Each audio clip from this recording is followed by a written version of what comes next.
Lego. For most of us, that word brings back memories of dumping a bin of plastic bricks on the floor and just building. It's a symbol of pure creativity, a blank canvas where you can build anything you can imagine. From sprawling castles to futuristic spaceships, the only real limit is your imagination. Lego has always been a brand built on the idea of endless possibility. But what if the most successful story Lego ever told wasn't really theirs to begin with? Long before the blockbuster movies and the big Hollywood deals, there was a community of devoted fans who were already building entire worlds, one painstaking frame at a time. They were the real pioneers, pouring their hearts into telling stories with the very toys Lego sold them. This is the story of how their unique, fan-made style became a billion-dollar idea, and how the relationship between Lego and its most passionate fans got complicated. Long before anyone had heard of YouTube, the seeds of this story were being planted in basements and bedrooms all over the world. The art of animating Lego, now known as brick filming, goes back way further than you'd think.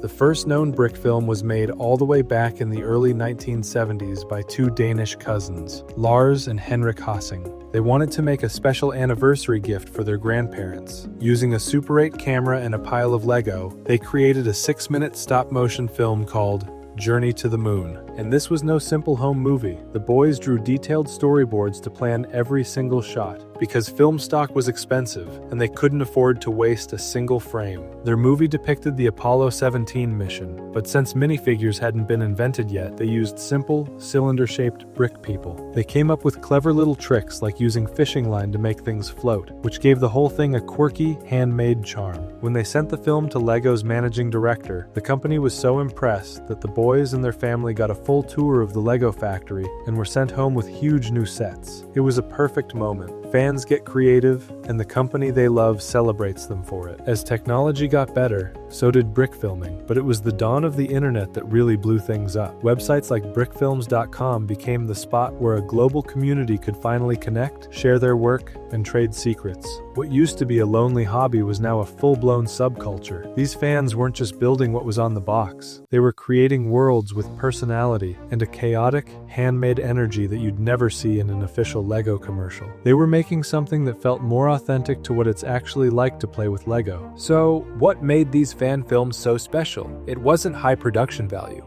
It was the complete opposite. The magic was in the limitations. The animation was often choppy because animators would hold each pose for 2 frames of film, a technique known as animating on twos. This gave it a jerky but distinct look that was totally different from a slick, big-budget animated movie. The characters moved like actual plastic toys, with stiff limbs that couldn't bend in ways they physically shouldn't. This wasn't a mistake. It was the whole point.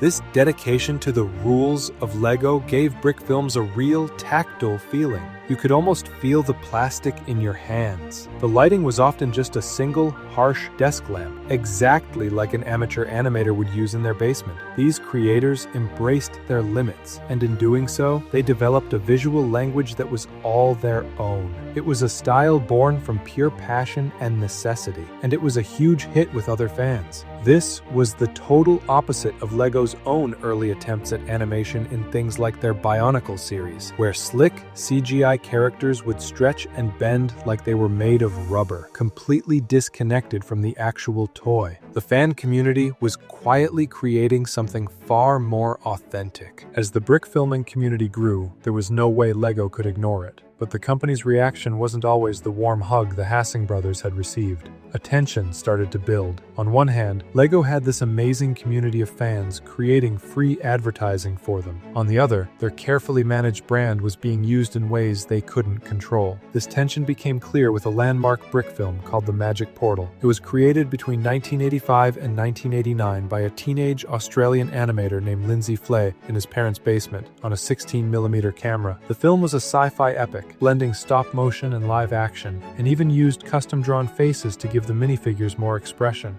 Flay sent his film to Lego, hoping they might want to collaborate. At first, the company seemed impressed, but then their tone changed. Soon after, Flay Flay got a strongly worded letter from LEGO's lawyers expressing legal concerns over brand protection. For a young kid who had just spent years on a passion project, it was a crushing blow. LEGO eventually backed down after Flay was able to show he'd gotten prior permission from LEGO Australia, but the legal threat had already done damage, costing him the chance to enter his film in several major film festivals. This incident signaled a shift in the relationship. The era of easy celebration seemed to be giving way to an era of corporate caution. Years passed. The brick filming community kept doing its thing, and their unique aesthetic was now a core part of the culture. Then, in 2014, the LEGO Movie hit theaters. The film was a massive success, praised for its heart, its humor, and its incredibly original visual style. Except, to anyone in the brick filming community, that style wasn't original at all. It was incredibly familiar. The movie was almost entirely computer-generated, which surprised a lot of people who assumed it was stop-motion. And that was the whole point. The directors, Phil Lord and Chris Miller, and the animation team at Animalogic made a deliberate choice to make their CGI film feel like a fan-made brick film. They reportedly spent hours studying fan works to understand their charm.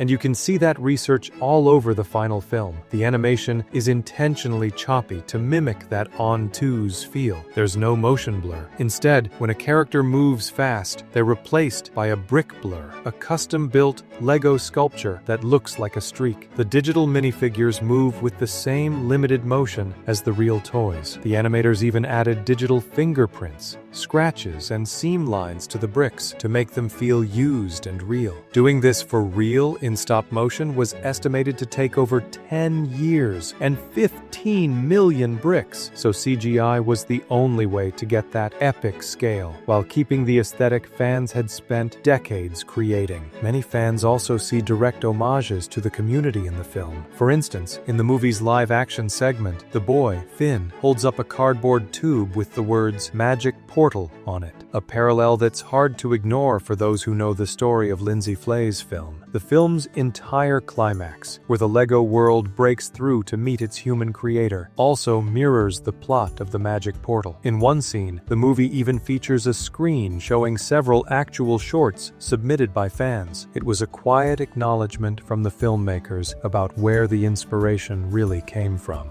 The animators essentially took the fan-made rulebook and gave it a Hollywood budget. They scaled up an aesthetic born from passion and limits and turned it into a billion-dollar franchise. But what do you call that? Is it a loving tribute or a corporate takeover? Let me know what you think in the comments. And if you enjoy uncovering the secret histories of the things we love, make sure to like and subscribe. The story of the LEGO Movie is a tangled web of creativity, community, and corporate power. On one hand, the film's success felt like the ultimate win for the brick filming community. The style they developed in their basements was now being celebrated on a global stage, inspiring a whole new generation of creators. In a shift from their earlier legal caution, LEGO has also leaned into this fan creativity. But this started long before the movie. Back in the early 2000s, LEGO released LEGO Studios sets, which were designed specifically to help fans make their own stop-motion movies. More recently, through programs like LEGO Ideas, the company actively encourages fans to submit their own designs, sometimes turning them into official sets where the original fan creator gets credit and a share of the profits. But on the other hand,